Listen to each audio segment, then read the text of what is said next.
train constantly for this kind of an event at the Rally Training Center in Beltsville, Maryland. There's a mock pound, there's mock motorcades, and obviously they practice these kinds of events. And from the video, you can see how they responded, and that is the essence of what their training is. And not only that, you saw how close the former president's limousine was to the stage. So part of that is the equation as well, to be able to not only secure him, render what medical aid he may need immediately, which is probably why they stayed there a little longer than you would normally think. Instead of just grabbing him and rushing off stage, they wanted to make sure that anything they might do in that regard wouldn't further injure him. So they want to make sure that I want you to hold on the line for just 1 second, because we are getting word that President Biden has issued a statement. I want to go to Ed O'Keefe, who has that statement with him. Ed is in Milwaukee. Ed, go ahead. Adriana, the president has issued a written statement saying, I have been briefed on the shooting at Donald Trump's rally in Pennsylvania. I'm grateful to hear that he's safe and doing well. I'm praying for him and his family and for all those who were at the rally as we await further information. Jill and I are grateful to the Secret Service for getting him to safety. There's no place for this kind of violence in America. We must unite as one nation to condemn it. CBS News can also report that the president will be making a statement in person or on camera later tonight. It is unclear where exactly, but he is at his beach house in Rehoboth Beach, Delaware, and we're seeing word that the motorcade has left that house, so he may be going to a facility there in Rehoboth Beach that can be used for unexpected, unforeseen events like this, when he might have to make some kind of a statement. It's unclear, but we'll wait and hear. We should also point out there have been statements tonight, rare ones, from George W. Bush condemning this violence and saying he too is relieved to hear that former President Trump is safe, and former President Barack Obama and his wife Michelle saying much the same.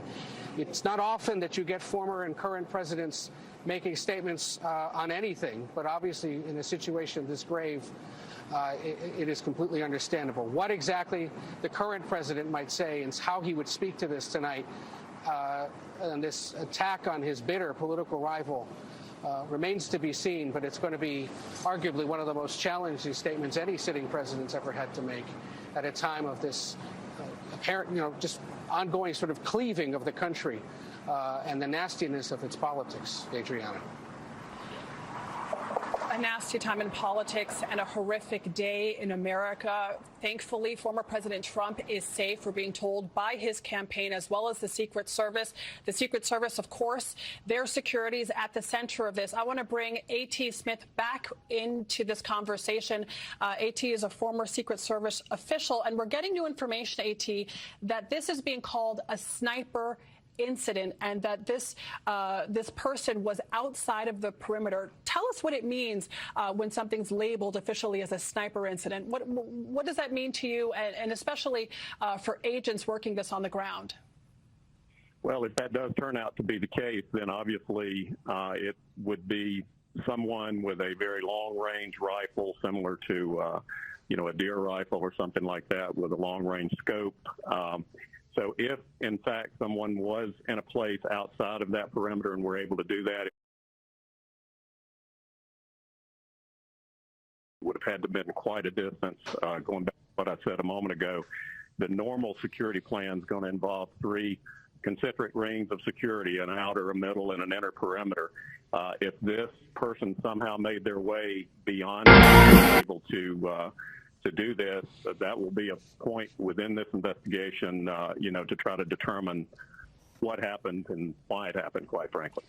And A.T., how large are perimeters for these types of events? I mean, for someone to have been able to breach the perimeter, have been posted potentially outside of it, and have the precision that they may have had, all we know is we see some blood on the president's ear. How wide is the perimeter usually? It really depends on the venue.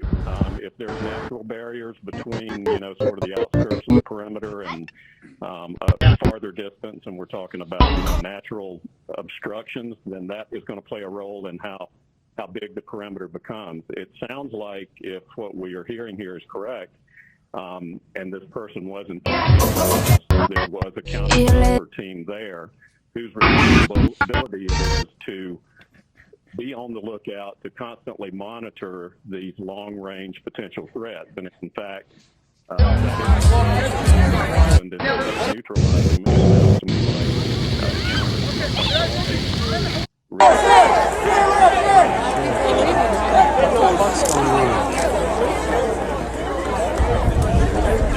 Secret Service over there.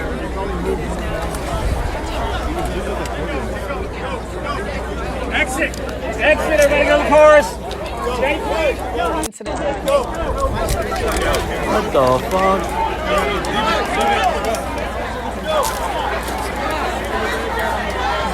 That is fucking crazy. Wow, this will make news.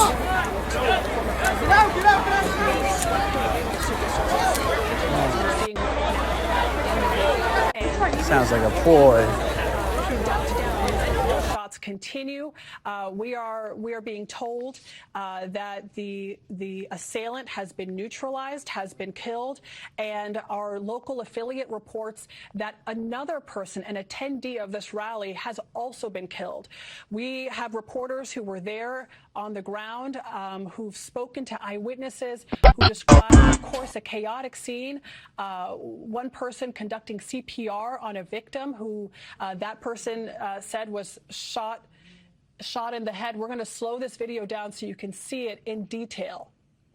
The former president addressing crowds raises his right hand toward his ear and drops down toward the ground. It looks like he ducks down toward the ground. You see a motorcade in the area.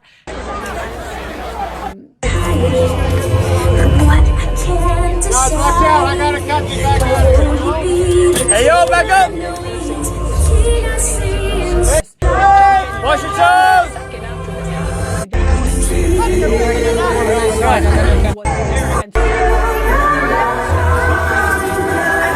Back to that noise was involved and in this scene. It was uniquely jarring. Again, it had that same sound of fireworks, that same tone, that same volume, that same rapidity. A series of about 8 to 10 of those. It took just a few moments, though, for us to realize it was something much more sinister. There would be no time like this. I was up on a press rafter, facing the former president from above, and those of us on the rafters jumped below to get beneath them, all kinds of equipment and tables falling on top of us to shield ourselves. And we could look out and see other members of the crowd, of which there were thousands here today, doing the same, kind of face planting into the ground, into the grass, up against the bike rack barriers that surrounded all the chairs here.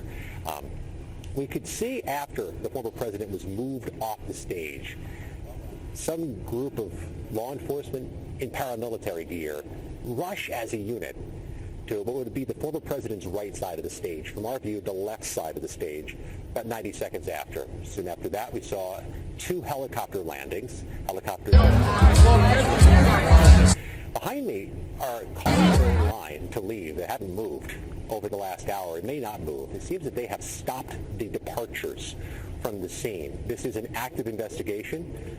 No doubt an active criminal investigation, and the crowd that didn't get out immediately is here now for quite a while. They were in their cars, air conditioning running, with the exits either closed off or slowed down. It's like this fairgrounds, kind of in the middle of nowhere in Butler County, Pennsylvania. It's a populous site, the type of site where you could have all the open space you'd need for hundreds, if not thousands, of rally groups on the road. And so get you in or out of it. But we're only a couple hundred yards from businesses. There are some manufacturing businesses. There are some car dealerships on what is County Route 68, which is within sight of the fairgrounds. And